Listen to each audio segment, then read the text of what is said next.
a quién se le ocurrió el nombre. Recuerdo, sí, con mucha claridad las discusiones para establecer el pliego petitorio. Discusiones que terminaron el 5 de agosto. Ahí ya éramos Consejo Nacional de Huelga, éramos 70 escuelas que lo integrábamos. Y se tomó la decisión de tener 3 representantes por escuela en huelga. De manera que el criterio era muy cierto, ¿verdad? Es una escuela, está en huelga, tiene 3 representantes. Y todo lo demás, de que si el grupo sí era revolucionario o no era revolucionario, si tenía pedigrí o no tenía pedigrí, o se sabían bien el marxismo o nomás tantito, no importaba. Es que el Consejo Nacional de Huelga no era homogéneo, no era un partido político. Había de primera, segunda, tercera, cuarta, quinta, reversa, internacional, maoístas,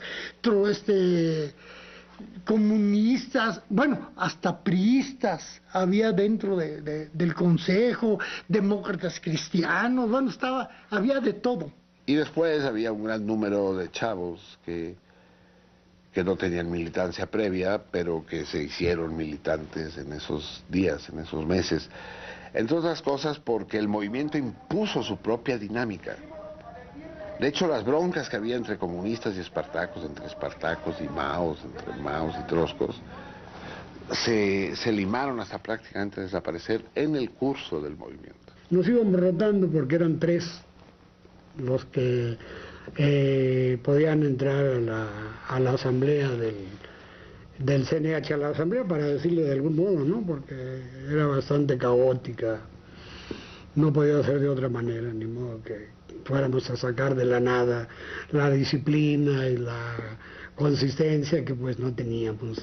Había todo tipo de propuestas, algunas descabelladas, como siempre pasa en asambleas, sobre lo que podía o debía hacerse, pero finalmente siempre concluyeron las sesiones del Consejo, las pocas que yo presencié, con buenos acuerdos, ¿no?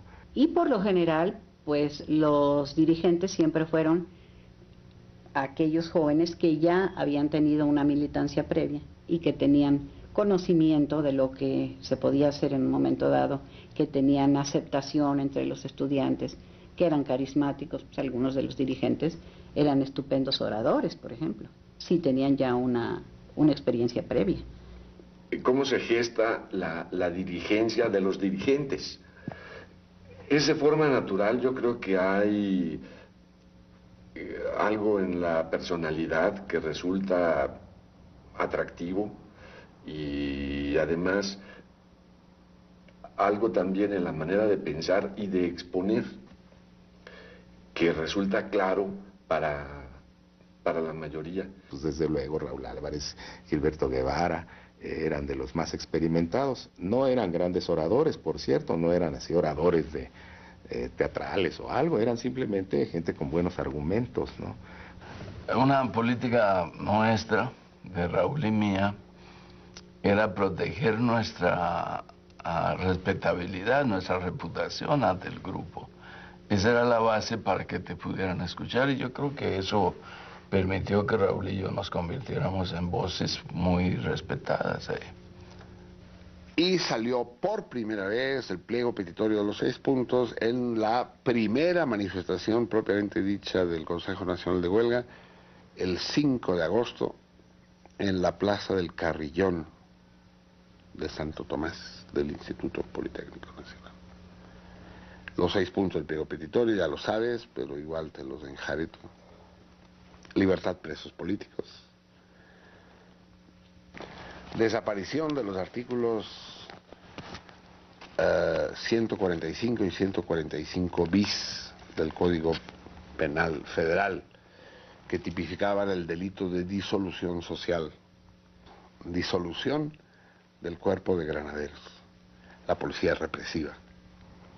El cuarto era destitución de los jefes policíacos, Cueto, Mendiolea. El quinto, indemnización a los familiares de muertos y heridos. Y sexto, deslinde de responsabilidades de los funcionarios culpables de la represión. Entonces, en realidad el pliego petitorio lo que hace es desglosar esta demanda para desmantelar el aparato represivo, ¿no? Entonces dice, derogar el artículo 145, instrumento legal de la represión. Disolución del cuerpo de granaderos, instrumento directo de la represión. Cese de los jefes policíacos responsables de la ejecución de la represión. Libertad de los presos políticos víctimas de la indemnización de la represión. Deslinde de responsabilidades. Entonces, si todo ese conjunto de demandas se cumple, desmantélese el aparato. Cese de los jefes policíacos, indemnización a las víctimas o a los familiares de las víctimas. Ve, todo esto junto, es una demanda jurídica todo. Entonces el movimiento empieza al amparo de la ley.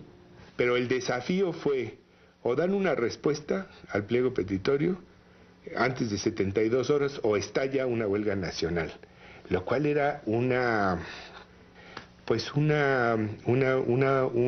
desafío muy audaz. Piensa que una sociedad tan asfixiada como aquella, la de los 60s, el mensaje de no a la represión tenía una profundidad mayor. Era también el mensaje no a la represión informativa, no a la represión social. Uno de los muertos primeros del 68 fue un estudiante de comercio al que golpearon los granaderos cerca del Zócalo y le fracturaron el cráneo. Aunque así fue registrado en el poli donde lo llevaron, la noticia apareció en los periódicos como estudiante muerto por comer una torta de queso envenenada. Esto te daba idea de cómo estaba el control y el monopolio informativo por parte del Estado, que a través de una llamada de la Secretaría de Gobernación daba órdenes a todos los directores de los periódicos y desde luego de las cadenas televisivas. Y con mucha precisión se definió ese pliego petitorio de 6 puntos, al que luego, no mucho más tarde, se añade un punto central: diálogo público, ¿no? Que consideramos a veces como un 7º punto, que también es una jugada magistral a las ofertas de negociación que nos llegan tanto del lado de Corona del Rosal como del lado de Echeverría, de vamos a negociar y vamos a platicar y vamos a arreglar esto y demás. Nosotros respondemos con un gambito perfecto, que es sí, pero diálogo público. Y este problema del diálogo público tiene también el contexto de toda la cultura brutal previa de la manipulación de los movimientos sociales por parte de los políticos priistas. Todas las huelgas se venden o se traicionan o los dirigentes se corrompen, que es exactamente lo mismo, ¿no? Entonces, más que resolver una situación, lo que haces es desarticular con algún procedimiento la organización de inconforme, o comprando a los dirigentes o asesinándolos o... Por eso cuando se habla del diálogo público y se habla de la negociación, ¿verdad?, pues lo toman realmente como un gran desafío, ¿sí? ¿Por qué? Porque todo el sector del gobierno estaba en eso. ¿Cuándo había negociado? En todos sus grandes movimientos, el movimiento ferrocarrilero, el movimiento magisterial, el movimiento médico, nunca negociaron, impusieron y reprimieron. Al mismo tiempo que avanzaba el movimiento, se iba viendo una escalada de violencia de parte del gobierno, pero porque no entendió. ¿Cómo? Pero si lo provocamos, ¿cómo es posible que estos no han venido arrastrándose a pedirnos algo? Puestos, de dinero, tal vez que seamos padrinos del baile anual, eso, o sea, pero ¿por qué? ¿Por qué estos, a los que les dimos educación, en 54 les dimos ciudad universitaria, Zacatenco también lo acababan de inaugurar, ¿por qué están así? ¿Por qué se nos rebelan? Si lo normal es que los líderes, en cuanto salgan, o les cortamos la cabeza, o les damos dádivas, o los incorporamos, y aquí estos no, ninguno. Entonces la estructura del Consejo era inviolable por un aparato del Estado que estaba acostumbrado a corromper, a comprar o a reprimir, ¿no? Solo una represión hipermasiva podía destruir el Consejo, y ni siquiera lo lograron. En ningún momento lograron destruir el Consejo Nacional de Huelga.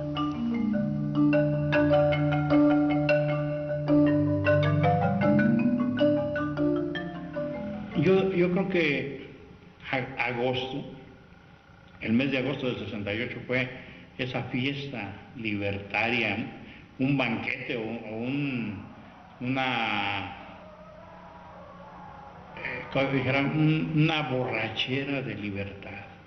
Sí, ahí es cuando de repente se descubre que la movilización social puede ser una fuente de hermandad verdaderamente extraordinaria, en que uno puede convertirse en el gran animal que es la más anónima y al mismo tiempo no sucumbir hacia la idiotez, sino sentirse apoyado por principios y por toda una serie de ideas muy importantes.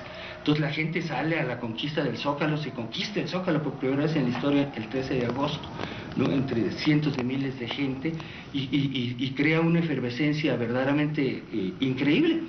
Cabe decir que la organización de la manifestación fue impecable. Estudiantes y maestros declararon que había sido una muestra de la madurez cívica de la juventud, que sabe guardar el orden y es responsable de sus actos cuando se trata de demostrar la libertad de expresión. Hubo durante el recorrido del casco de Santo Tomás al Zócalo excesos verbales, insultos, y en especial manifestaciones contra el presidente de la República, que nadie debe olvidar que es la máxima autoridad de la nación.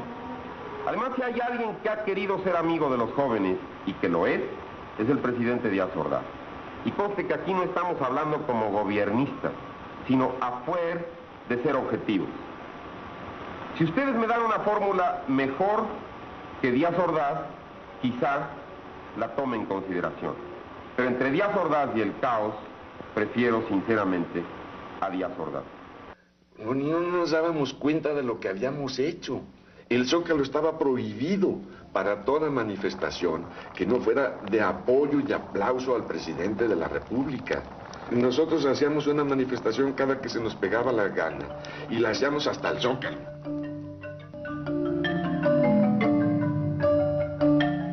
El movimiento tiene tres fases. Una, la terquedad, la persistencia encarnada en el Consejo Nacional de Huelga. Otra, las marchas, que te probaban que una ciudad es vivificable a través de grupos muy amplios que marchan para protestar y que en la misma marcha configuran un cuerpo distinto al que existía. Y la tercera son las brigadas, porque las brigadas tienen un acento misionero enorme. Ahí ves que están propagandizando el evangelio de la democracia. Ya sé que el término es espantoso, pero de hecho es lo que estaban haciendo. Estaban diciendo, hay país posible, y ustedes, si nos escuchan, tienen que entenderlo y tienen que saber que lo que estamos defendiendo es los derechos de todos ustedes y de todos nosotros a proceder de acuerdo a una ley que nos respete. El CNH era el cerebro del organismo. Las manifestaciones, el sistema muscular, los bíceps y los tríceps, ¿no? Las asambleas era el sistema nervioso, ¿no? Donde se llegaba del cerebro a cada una de las células. Y las brigadas era el sistema circulatorio. Las brigadas para mí fueron el alma y corazón del movimiento. Si no hubiera sido por las brigadas, por muy pipirinayos, muy fregones que fueran cualquiera de los supuestos dirigentes, que no éramos dirigentes, éramos representantes de las escuelas, que es otra cosa, por muy fregones que fueran, el movimiento no había tenido el impacto que tuvo. Ese movimiento fue fundamentalmente por la acción de las brigadas, en su relación y en su estrecha correlación con la gente. Se iban a las fábricas, se iban a los restaurantes, inclusive a Sambors, y todo el mundo cooperaba con ellos y recibía los volantes y billetes nos echaban en los botes, ¿no?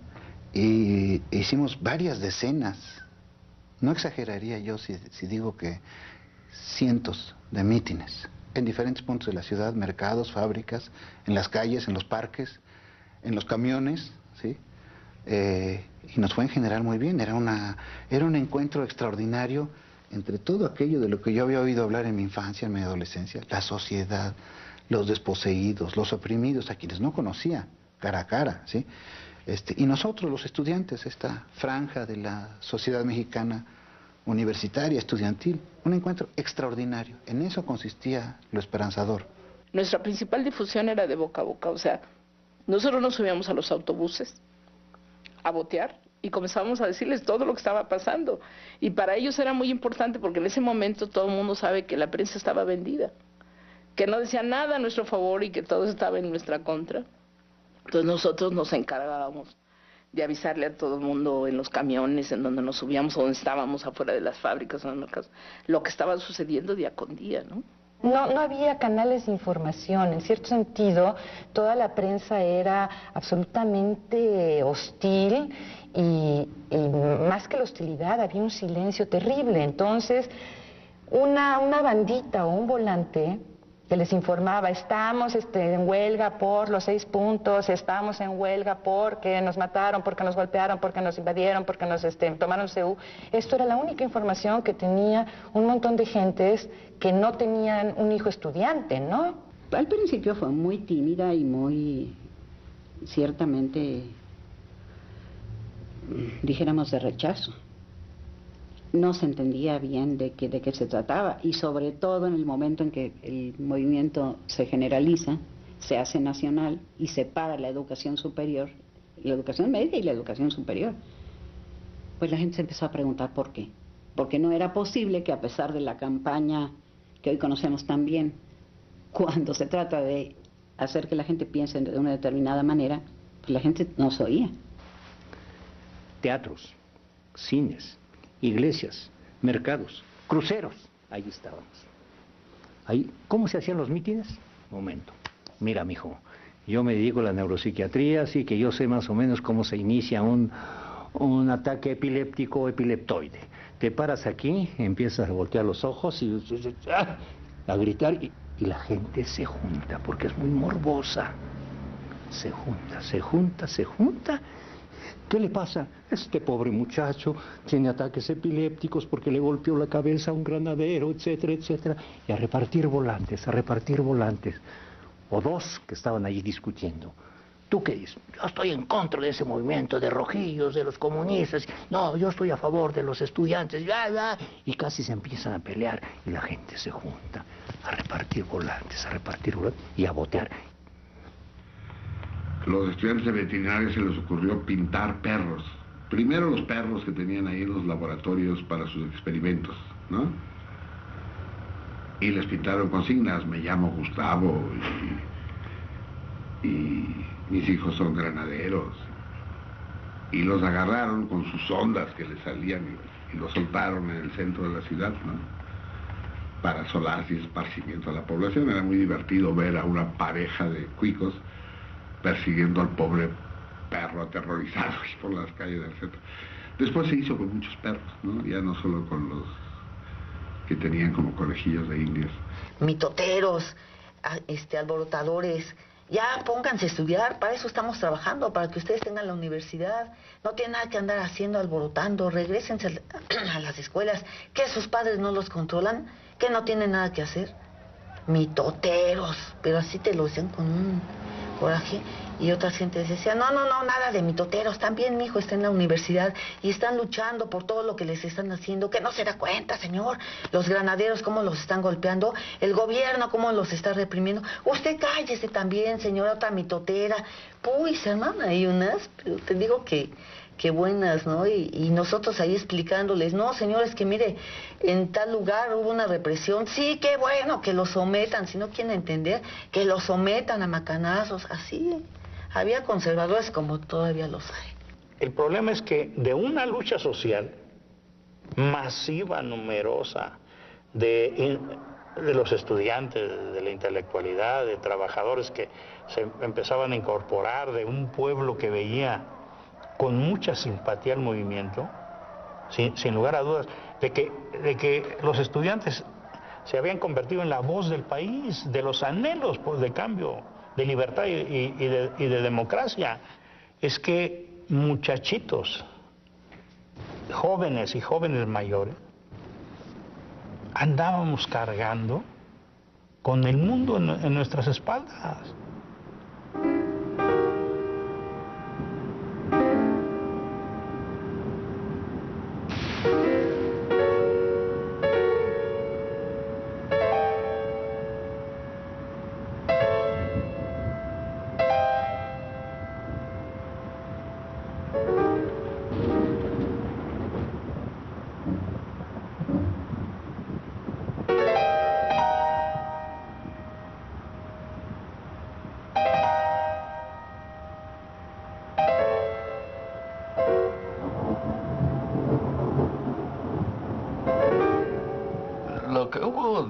del 5, de la manifestación del rector del día 1 de agosto al 27, fue algo fantástico. Fue una explosión de euforia que conmocionó prácticamente a toda la clase media de la Ciudad de México, a todas las universidades del país. Fue una cosa fantástica. Fue un oxígeno que agarró el país que no había tenido. Se estaba rompiendo con un sistema del cual la gente ya estaba harta.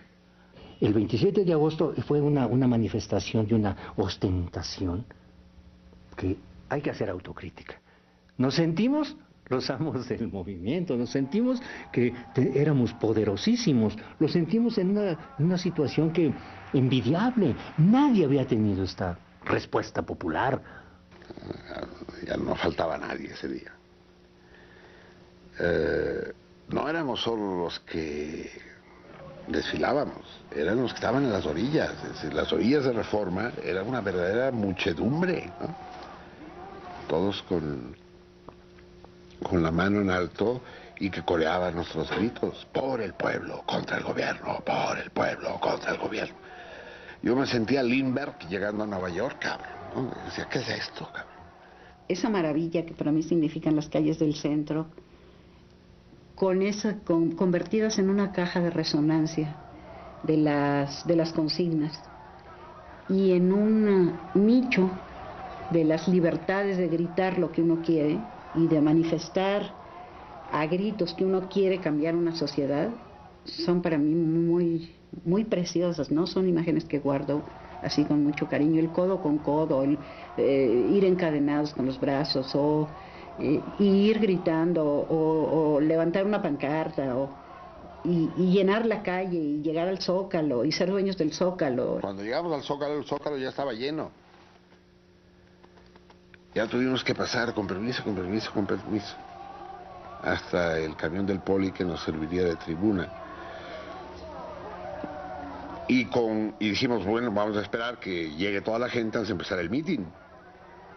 Pero ya el Zócalo estaba hasta la madre. Al principio la gente estaba sentada en el piso. Entonces empezó el grito: párense, párense, párense. Y se pararon y se apretaron más y se volvió a llenar. O sea, yo desde arriba del camión no veía un hueco.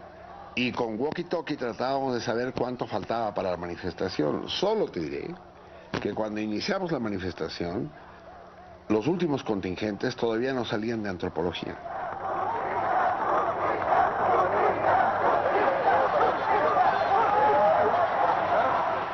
Ese 27 de agosto nos hizo sentir a tal grado que el saboteador, porque no fue otra cosa, Sócrates Amado Campos Lemos, se levanta y dice: vamos a esperar aquí a Díaz Ordaz cuando salga del Palacio Nacional el día 1 a dar su informe del día 1. Y aquí le exigimos que nos cumpla el pliego petitorio. Uno de los discursos más importantes ahí fue el que tenía que dar un agente del Politécnico, que en el momento que te iba a dar el discurso se le fue la voz, ¿no?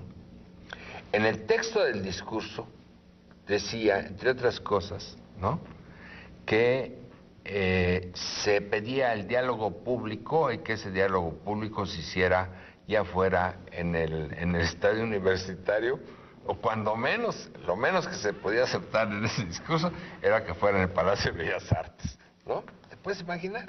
Entonces se había decidido que todos los discursos fueran escritos y que se aprobaran y se discutieran y aprobaran previamente en el CNH.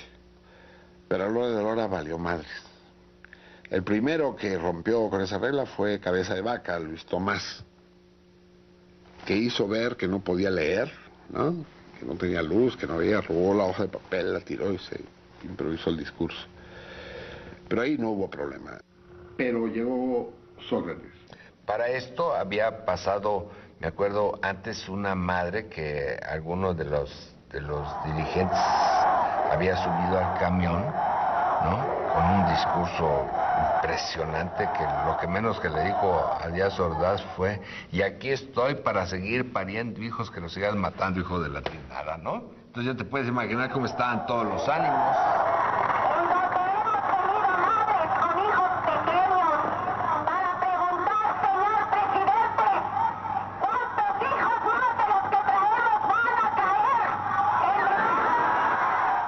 Y luego se subió ahí una señora que no sé yo de dónde salió, la subió Sócrates, por cierto, diciendo que a él le habían matado no sé cuántos hijos, pero que tenía 10 hijos más que los ponía a la causa y cosas de esas, ¿no? Fuera totalmente de contexto, ¿no?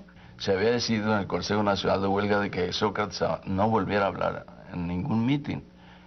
Sin embargo, Sócrates el 27 de agosto se coló en el mitin y habló sin que estuviera agendado como orador, y dijo: vamos a convertir esto en una asamblea. ¿Están de acuerdo ustedes? Le dijo a la masa, que haya diálogo público, sí, que sea el 1 de septiembre, sí, a las 10 de la mañana, sí.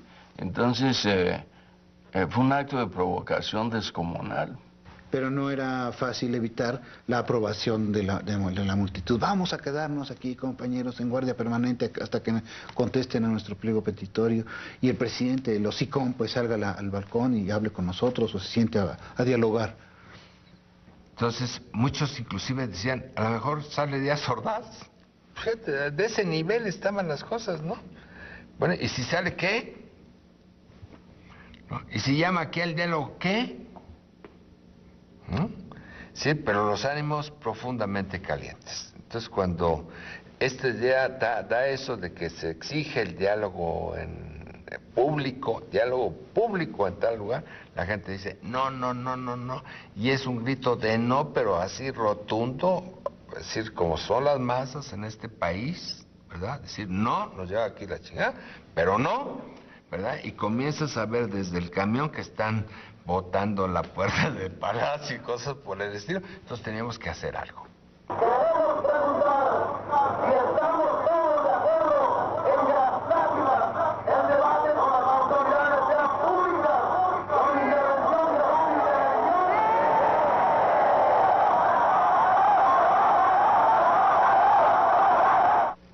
Sócrates Amado Campos Lemus, uno de los representantes por el Poli, tuvo la ocurrencia en ese momento, así como nosotros habíamos tenido la de las manifestaciones por barrios obreros, él tuvo la de quedarse en el Zócalo. Nunca lo habíamos discutido, ni siquiera mencionado en el CNH. Y a él se le ocurrió en ese momento. Le preguntó a la gente si estaba de acuerdo en quedarse hasta el 1 de septiembre ya del informe presidencial para que nos conteste el presidente de la República. ¿En dónde? Aquí fue el grito unánime. Pues claro, ¿cuál otro iba a haber? Aquí. Y entonces dijo: muy bien, aprobado. Pero no era 2006. Era 68. Entonces, por supuesto que tuvo respuesta del presidente de la República como la estaba pidiendo, la tuvo como las 3 o 4 horas. Se abrieron las puertas del Palacio Nacional y adentro había tanquetas, cosa que no sabíamos. Había tanquetas y salieron, y fuera de aquí, yo había ido a comprar lonches para las guardias y venía de regreso con las bolsas para darles la cena, cuando vi el corredero y me dicen: es que el ejército tomó el Zócalo y nos corrieron y hubo aplastados y unos muertos allí. ¿Sabes? Ese fue un punto de quiebre, ese fue un punto de terror que yo recuerdo muy vagamente, porque además nos quedamos en el Zócalo. Compañeros, se les ha dado permiso para hacer una manifestación pacífica. Tienen ustedes 3 minutos para abandonar el Zócalo.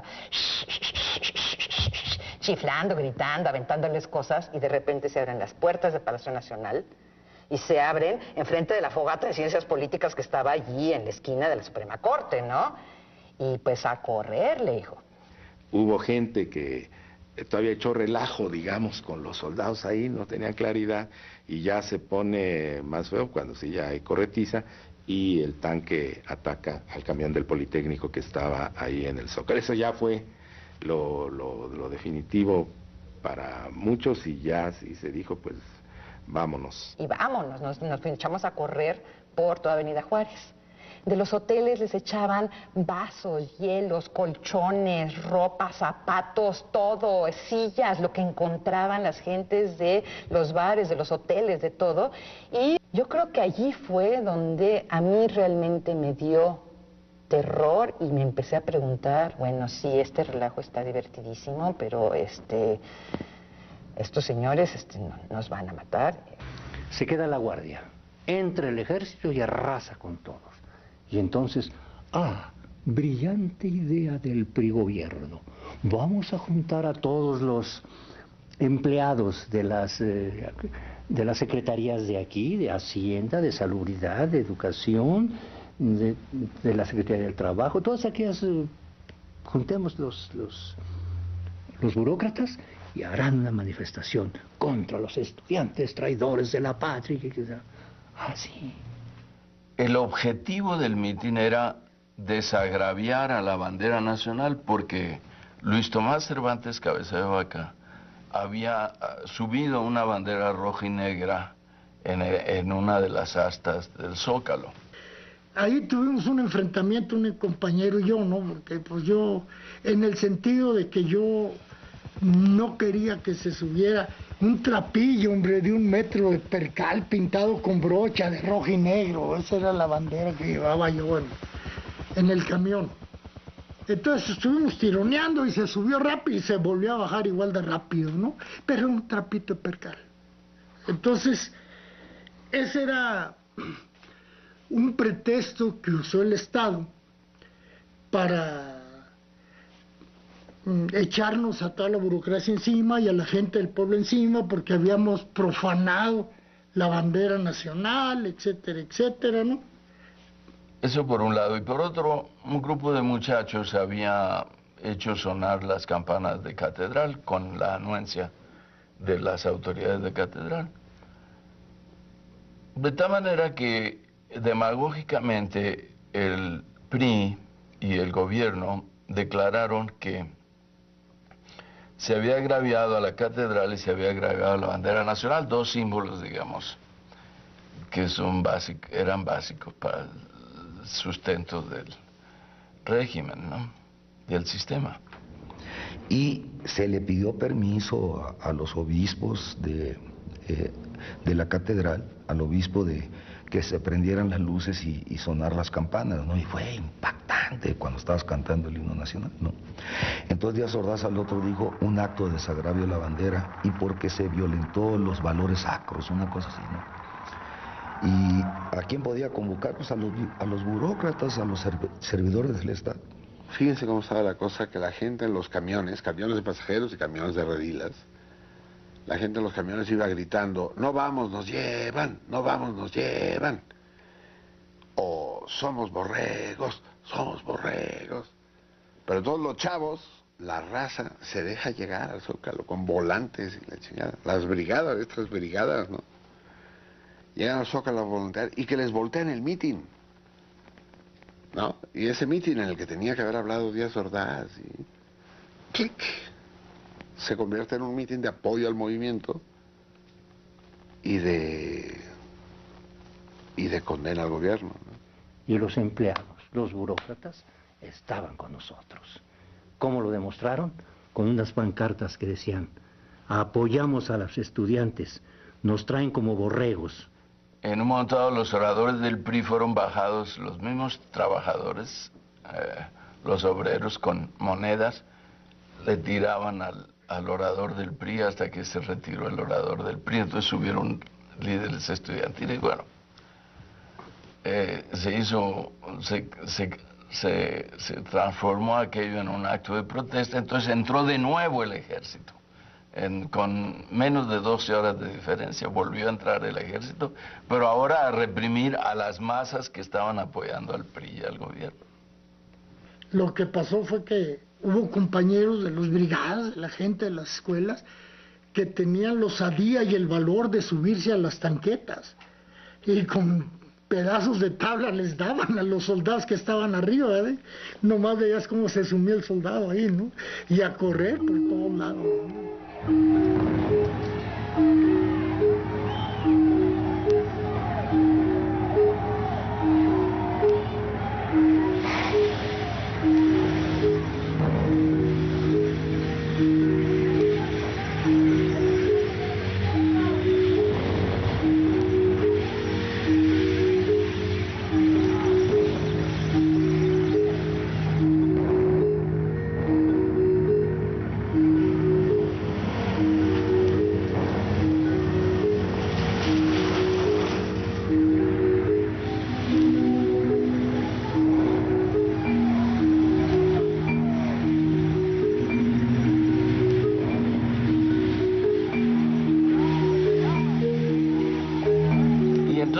En la huida comenzaron a actuar grupos desde el principio actuaban con un guante en la mano izquierda.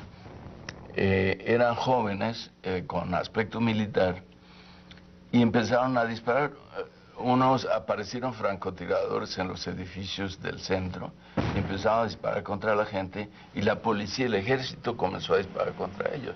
Y hubo en esos enfrentamientos muertos, por lo menos 1, 2 muertos el día 28. Ahora con ustedes, la señorita que fue agredida a macanazos y a culatazos. Yo soy estudiante, pero no exactamente fui a la masa. Nada más iba a un mandado de mi padre, que ahorita me debe estar viendo en la televisión.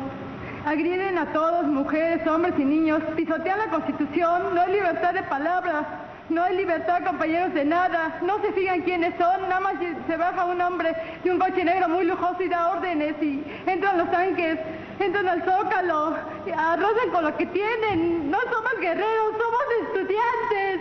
Estos somos unos estudiantes, que el pueblo de México sepa que somos sus hijos, somos la juventud.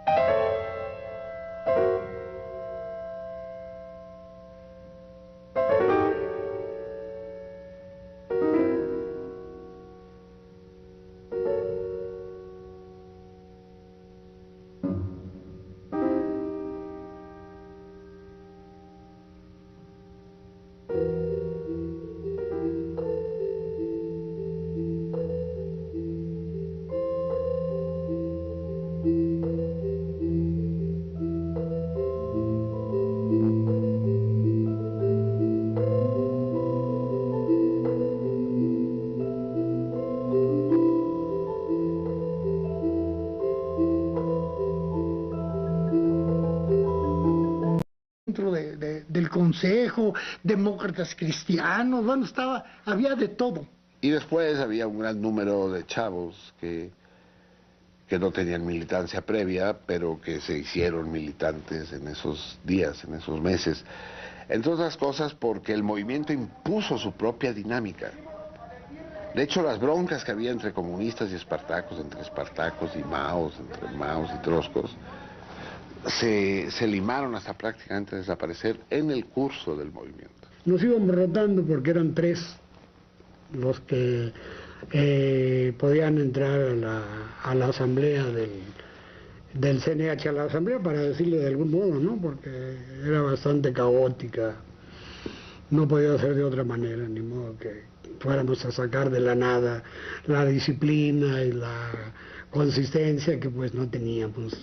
Había todo tipo de propuestas, algunas descabelladas, como siempre pasa en asambleas, sobre lo que podía o debía hacerse, pero finalmente siempre concluyeron las sesiones del Consejo, las pocas que yo presencié, con buenos acuerdos, ¿no?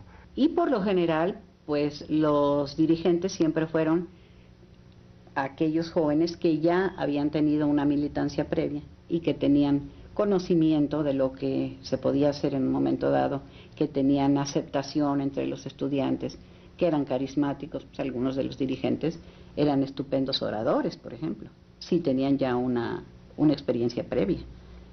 ¿Cómo se gesta la dirigencia de los dirigentes?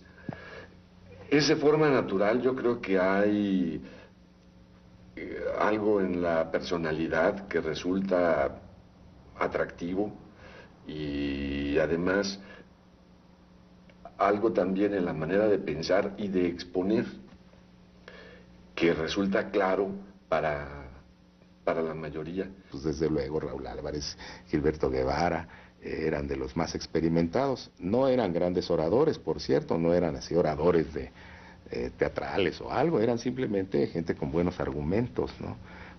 Una política... La institución de los jefes policíacos, Cueto, Mendiolea. El quinto, indemnización a los familiares de muertos y heridos. Y sexto, deslinde de responsabilidades de los funcionarios culpables de la represión.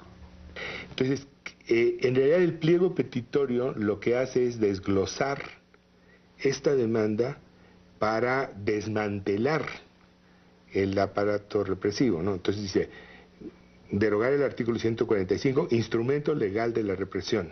Disolución del cuerpo de granaderos, instrumento directo de la represión. Cese de los jefes policíacos responsables de la ejecución de la represión. Libertad de los presos políticos víctimas de la indemnización de la represión.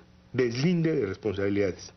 Entonces, si todo ese conjunto de demandas se cumple, desmantelarse el aparato. Cese de los jefes policíacos, indemnización a las víctimas o a los familiares de las víctimas. Ve todo esto junto. Nuestra, de Raúl y mía, era proteger nuestra respetabilidad, nuestra reputación ante el grupo. Esa era la base para que te pudieran escuchar y yo creo que eso permitió que Raúl y yo nos convirtiéramos en voces muy respetadas ahí. Y salió por primera vez el pliego petitorio de los 6 puntos en la primera manifestación propiamente dicha del Consejo Nacional de Huelga, el 5 de agosto, en la Plaza del Carrillón de Santo Tomás, del Instituto Politécnico Nacional. Los 6 puntos del pliego petitorio, ya lo sabes, pero igual te los enjareto. Libertad presos políticos. Desaparición de los artículos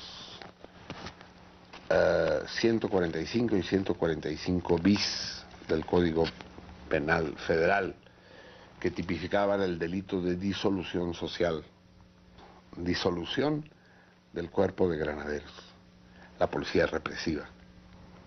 El cuarto era no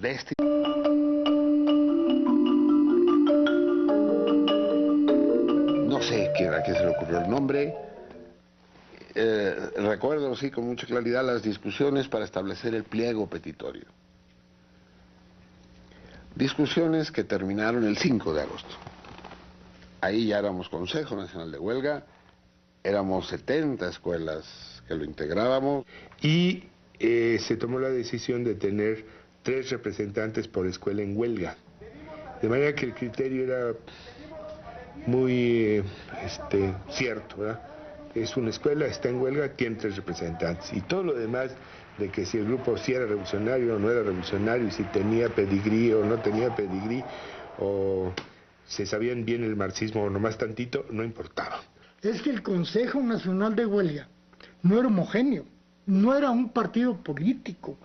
Había de primera, segunda, tercera, cuarta, quinta, reversa, internacional, maoístas, comunistas, bueno, hasta priistas había dentro.